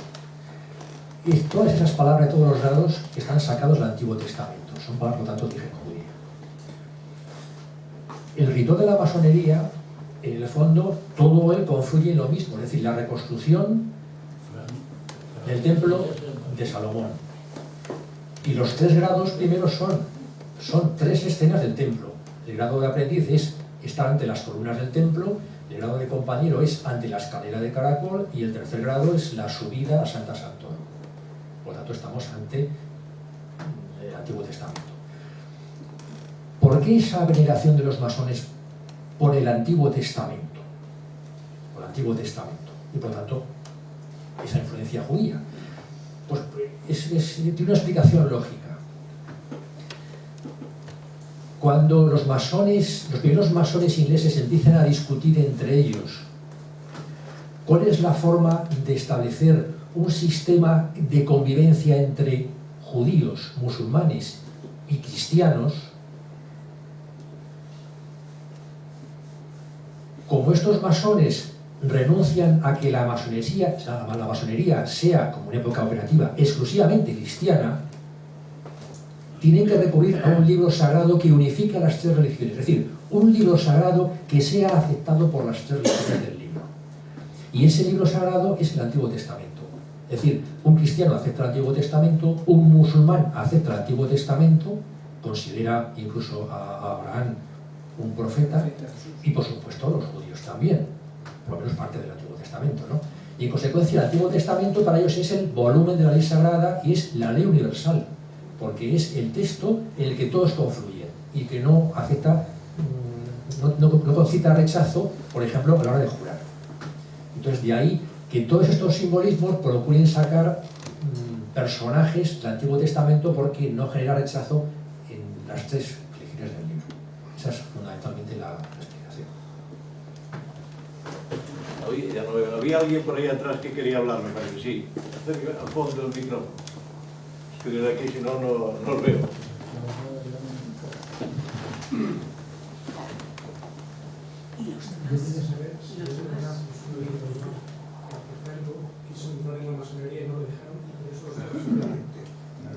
Sí, pregunta si es verdad que Franco quiso entrar en la masonería y no lo dejaron. Bueno, ese es un tema que yo también he tocado en mi anterior libro, el de los masones en la nobleza de España. Vamos a ver. Sabemos que su hermano Nicolás era rotario, que su hermano Ramón era masón de altos grados, pero Franco no fue masón. ¿Intentó serlo? Pues yo no lo sé, no lo puedo afirmar, porque aunque hay testimonios de la época que lo dicen, lo cierto es que eso, claro, si no hay documentos, es muy difícil. Es decir, tenemos testimonios, hay varios militares de la época que dicen que Franco, cuando estaba en Marruecos, quiso entrar en la logia del Arache, y que entonces se le vetó, por una serie de razones que no vienen al caso, pero razones objetivas, entonces se le vetó, y que luego lo intentó en una segunda ocasión, y ahí incluso su hermano le vetó. Pero estos son testimonios que, claro, al final, pues, en el fondo es la credibilidad que tú le des a esos testimonios. Entonces yo me limito en el libro a exponer los testimonios del falangista tal, el capitán tal, que era el miembro de esa logia, y no sé cuánto, que dice esto. Y ya está, pero yo no me pronuncio porque realmente no puedo pronunciarme. Es igual que no me pronuncio, por ejemplo, por lo del Duque de Alba. Claro, el Duque de Alba, pues saben ustedes que Costa del Ancho de Salamanca como masón, y que cuando le fueron a detener en su casa aquí, pues él, según dicen, dice un amigo suyo, un médico, dice tiene publicado, que dijo: mira ustedes, yo soy masón pero iniciado en Londres, y por lo tanto, como duque de Berwick, si ustedes me detienen van a causar un conflicto internacional. Entonces, claro, el oficial de la Guardia Civil se quedó un poquito perplejo y fue a pedir instrucciones. ¿Y qué pasó? Pues que le hicieron embajador en Londres. Entonces, yo es lo que digo, es decir, tenemos dos testimonios que dicen que era masón, pero no consta en ningún documento más. Por lo tanto, hasta que no levanten el secreto a los archivos de Londres, no se puede decir nada. Y si acaso más bien es todo lo contrario, porque él luego en sus memorias critica mucho la masonería, a pesar de que estuvo en Londres. Bueno, su infancia la pasó ahí, estudió ahí, sus veranos pasaba ahí, estuvo de embajador, entonces tenía mucha relación y sabía perfectamente que cuando uno entraba para enterarse de las cosas y conseguir influencia había que meterse en las logias, ¿no? Pero yo no puedo afirmarlo, ¿no? Y de él y de muchos otros personajes. Sí. No, Miguel Ángel. Debe esperar para que todos puedan. Porque veo que en esto hay mucha, como ves. No lo escucho. ¿Cómo? Miguel Ángel. No, es que está el micrófono ahí. Es que... ¿Qué aportaba ser masón? ¿Qué aportaba? Pues eso depende de cada uno, porque en la masonería, cuando uno la estudia, se da cuenta de que hay unas cosas comunes, que es la fraternidad por encima de todo. Pero luego, claro, el hecho de poder viajar por cualquier parte del mundo y tener la asistencia de la logia de la ciudad, eso es algo magnífico. Es decir, está documentado que había logias masónicas en los Países Bajos que no daban abasto a recibir visitas de hermanos masones que viajaban por ahí y querían ayuda, ¿no? Entonces, en el fondo es como una especie de gran hermandad o de gran lobby, donde al viajar te aporta la posibilidad de viajar por todo el mundo y ser atendido. Eso como mínimo, ¿no? O sea, poder. Poder, no, vamos a ver. Si nos estamos refiriendo a la masonería,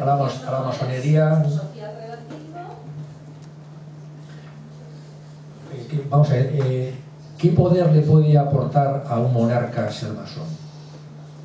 Si ya lo tiene. O a un emperador de Alemania, o a un aristócrata que es primer ministro. No, o sea que no. En la masonería regular el poder es, entre comillas, ¿no? O sea, es el poder tener relaciones. Por ejemplo, en el siglo XVIII buena parte de las logias eran militares.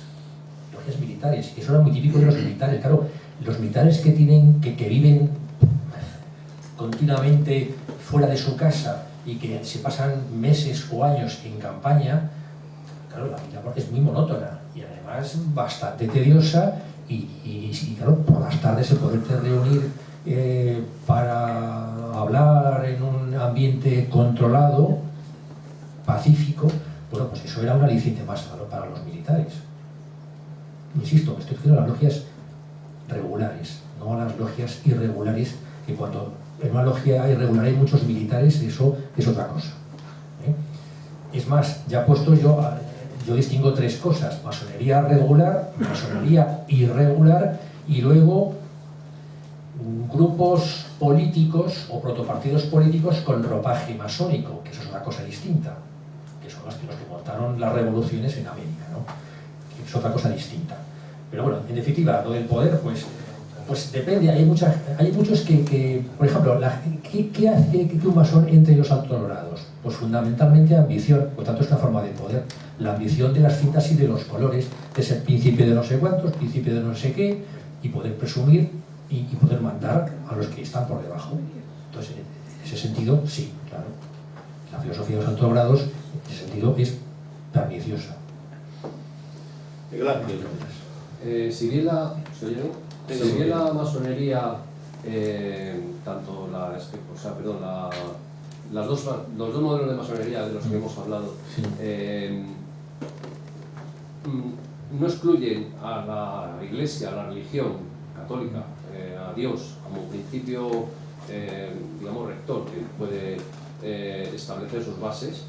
La religión cristiana, la religión católica principalmente, sí ha condenado a la masonería desde varias bulas papales, y quería saber si el principio básico de esa condena de la Iglesia al principio, aún seguido por la masonería, de la existencia de Dios, es porque el concepto de Dios que tiene la masonería es completamente contrario al concepto de reconciliación de la Iglesia católica. Es decir, Sí, aunque la masonería tenga a Dios como elemento que debe ser incluso fundamental para poder entrar en la logia, Sí. Ese concepto de Dios está completamente en contra del principio básico de lo que es el pensamiento, en este caso católico, ¿no? No, vamos a ver, no. Vamos a ver, la masonería regular, cuando te exige creer en Dios, es el Dios de tu religión. O sea, la masonería no tiene un Dios propio. Cuando se habla del arquitecto del universo, es la denominación que se utiliza en el Antiguo Testamento en algunos casos para referirse a Dios.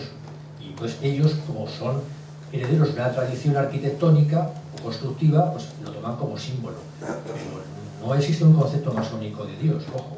Es el Dios de tus padres o el Dios de tu religión. Me refiero a que la Iglesia no acepte la masonería, Sí. porque el concepto que la masonería presenta de Dios, ese Dios en el que el masón puede creer o debe creer, no se ajusta al Dios que presenta la Iglesia como tal. Y es un choque que la Iglesia no admite. Es decir, no puede admitir a una persona en el seno de la Iglesia que crea un Dios contrario. Esto nos llevaría a meternos en un tema de mucho calado. Yo lo he tratado minuciosamente en el libro, pero en definitiva, la primera bula condenatoria es de 1738 y ahí los motivos los desconocemos, porque dice, por razones que solo nos conciernen, y luego menciona algunos casos, algunas cuestiones. Por ejemplo, menciona el juramento, que ya de por sí es suficiente. O sea, ese tipo de juramentos ya es, utilizando la terminología de la época, vehementemente sospechoso de herejía. Y actualmente, conforme a la ley actual, sería delictivo. Pero en la primera bula, los especialistas que la han tratado, que la han estudiado, están de acuerdo en que la Iglesia en ese momento no sabe muy bien lo que está condenando. Y lo condena primero porque en varios países ya ha sido condenada por ser una asociación que se reúne sin permiso, o sea, por motivos políticos. Se reúne sin permiso, por lo tanto ya es sospechoso. Pero como no explica los motivos, en la primera bula no se puede saber. Lo que pasa es que poco tiempo después, en 1752, ya hay una segunda bula. Y ahí sí ya explica más cosas. Ahí, por ejemplo, explica lo del juramento, y luego se considera también sospechoso de herejía que confraternicen protestantes y católicos. En ese momento podía ser sospechoso, ahora ya no. Eso ya no es sospechoso. ¿Qué sucede con las diferentes condenas papales posteriores? Pues que no la explican. A mí una cosa, bueno, lo digo porque, en fin, ya me lo preguntan, ¿no? Pero a mí una cosa que también me resulta, en fin, un poco que me causa desazón es que estas bulas no razonen la condena, no expliquen los motivos y los expliquen muy genéricamente. Por ejemplo, una de las bulas habla de la conspiración contra la Iglesia. Claro, eso tiene sentido en la época de las guerras por la unidad de Italia, en donde la carbonería, más que la masonería, la carbonería contribuyó a la desaparición de los estados pontificios, que eran 1/3 de la península itálica, y quedó reducido a lo que es ahora prácticamente. Claro, el Papa echó la culpa de eso a la masonería, cuando realmente la masonería no iba contra la Iglesia, ni la carbonería iba contra la Iglesia, lo que estaba era en defensa de la unidad de Italia, y por tanto contra la Iglesia, indirectamente. Pero eso es una pelea que haya quedado enquistada. Incluso en el Código de Derecho Canónico anterior aparecía que se prohíbe a los católicos, bajo pena de excomunión, militar en asociaciones masónicas que conspiran contra la Iglesia. ¿Qué pasó? Pues que había muchos católicos, especialmente de los países nórdicos, que pertenecen a masonerías cristianas, católicos, que protestaban. Claro, ¿cómo va a conspirar contra la Iglesia una masonería que ha sido históricamente presidida por el rey? Eso es una ofensa, ¿no? Entonces hubo un movimiento muy interesante que propició el cambio del Código de Derecho Canónico. Entonces ahí se suprimió este artículo que dice que se prohíbe inscribirse en logias que conspiran, o sea, en organizaciones que conspiran contra la Iglesia, como la masonería. Entonces, al quedar eso suprimido parece que se abrió la puerta, pero luego el cardenal Ratzinger, siendo cardenal y prefecto para la... En nombre del Papa emitió un breve en el que explicaba claramente que persistía la incompatibilidad entre ser católico y masón, pero desgraciadamente no está eso razonado, es decir, eso está, pero no lo desarrolla. Se le pidió que lo desarrollara y entonces pocos años después hubo ya en un par de folios un desarrollo más minucioso en el que se comentan una serie de cuestiones que en el fondo tratan de resumir un informe que hizo la Conferencia Episcopal Alemana que estudió los rituales masónicos. Lo que pasa es que la Conferencia Episcopal Alemana solamente se limitó a estudiar los 3 primeros grados y aún así llegó a la conclusión de que era incompatible el católico con ser masón. Imagínense si llega a estudiar los demás grados. No los llegó a estudiar. Pero efectivamente, desde mi punto de vista, aunque las bulas en algunos casos, como consecuencia de la mentalidad de la época, no entraban en razonamientos ni en disquisiciones, porque además es muy difícil también entrar en disquisiciones, porque claro, la masonería son muchas masonerías, tú no tienes por qué estar distinguiendo en una bula, sí, esta masonería sí es buena, esta no, porque no sé qué, no, se acabó aquí, ya está, ¿no?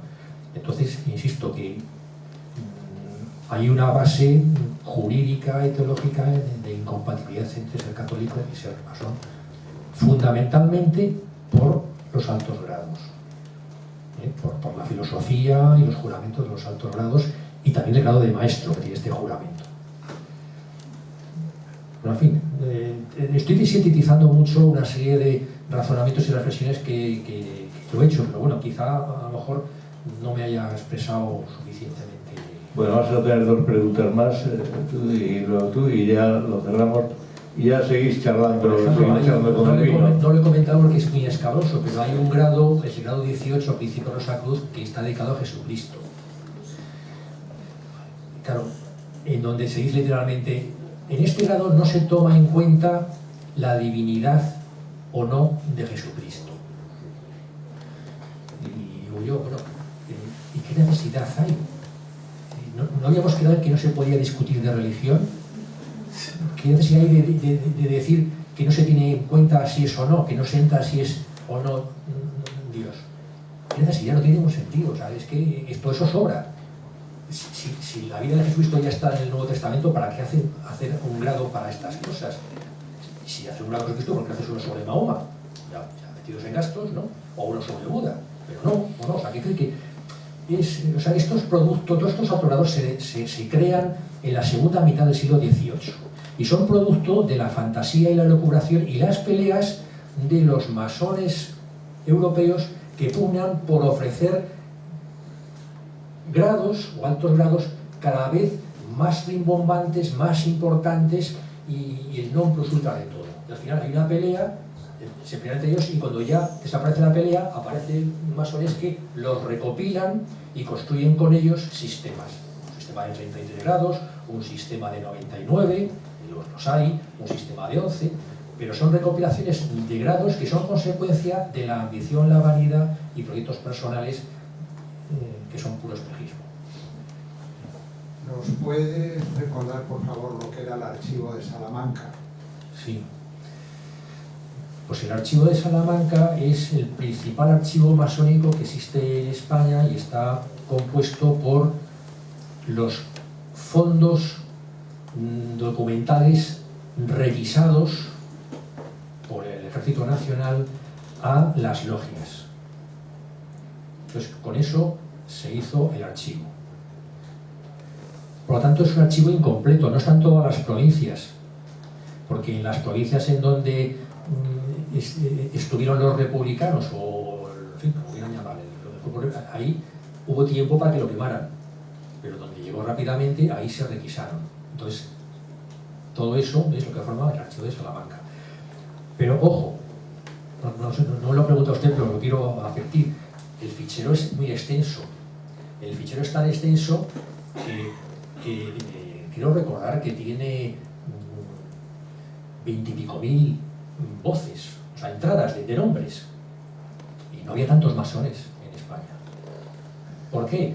Pues porque ahí hubo una época, los primeros años del franquismo, en donde para cualquier trámite importante había que pedir antecedentes masónicos. Por ejemplo, para heredar un título había que pedir antecedentes masónicos, y entonces consta ahí el nombre del que lo pide. Para formar parte de un consejo de administración de una empresa importante, por ejemplo Cansa, pues antecedentes masónicos, y entonces al final se van haciendo ahí fichas de un montón de personas que no tienen nada que ver con la masonería. Por ejemplo, hay una ficha a José Antonio Primo de Rivera, una ficha masónica, o a su hermana. Y luego también los funcionarios eran bastante torpes, porque hay una ficha que dice, un tal Juan Prim. El tal Juan Prim fue el presidente del gobierno. Un tal Juan Prim. O sea, que es que en esa época no... O orden de persecución contra el infante Francisco de Paula. Sí, pues no sabían que había fallecido hacía ya años. O sea que es una época que, en fin, compleja. Perdón, profesor, por el abuso.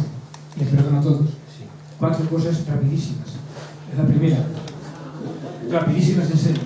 A su disposición tengo un estudio mío sobre el simbolismo francés y el significado cristiano de todos los Puvis de Chaban y compañía.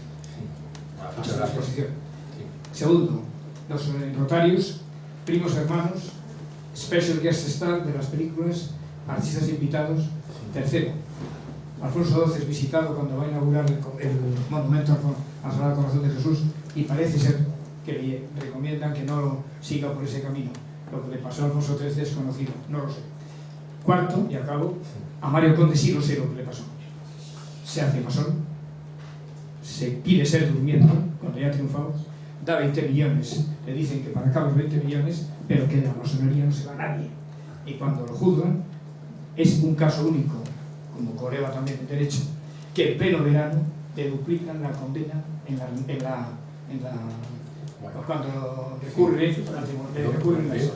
En ese tribunal que le juzgan, 3 magistrados, 2 eran de la viuda.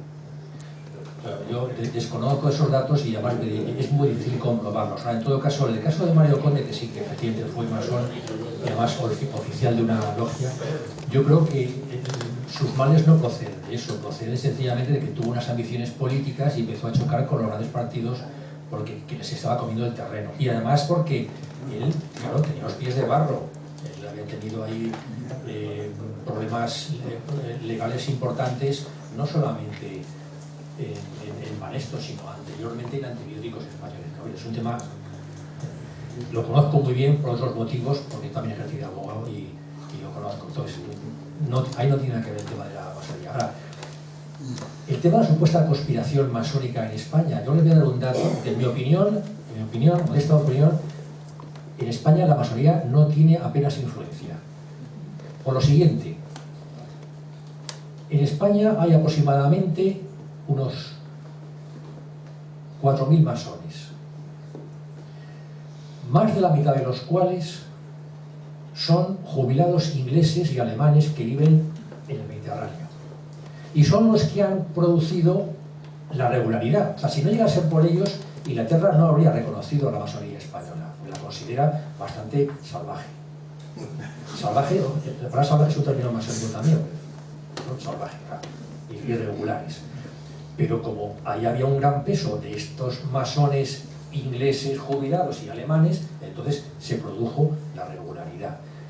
Pero de esos 1.500 españoles, el peso, bueno, por lo que a mí me comentan amigos y algún familiar que tengo masón, es que la masonería regular es que no alcanza, no tiene capacidad.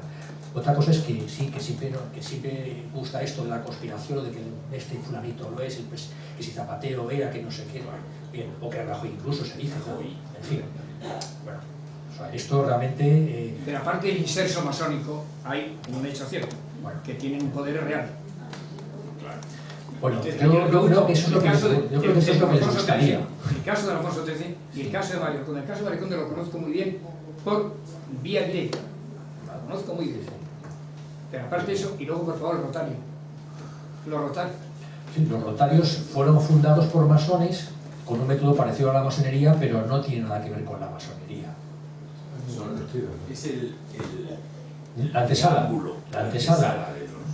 Podía serlo en su momento. Artistas invitados. Pero yo sé que esto genera un debate, pero yo les digo mi opinión. O sea, los rotarios actualmente, bueno, hace ya años que no tiene nada que ver con la masonería.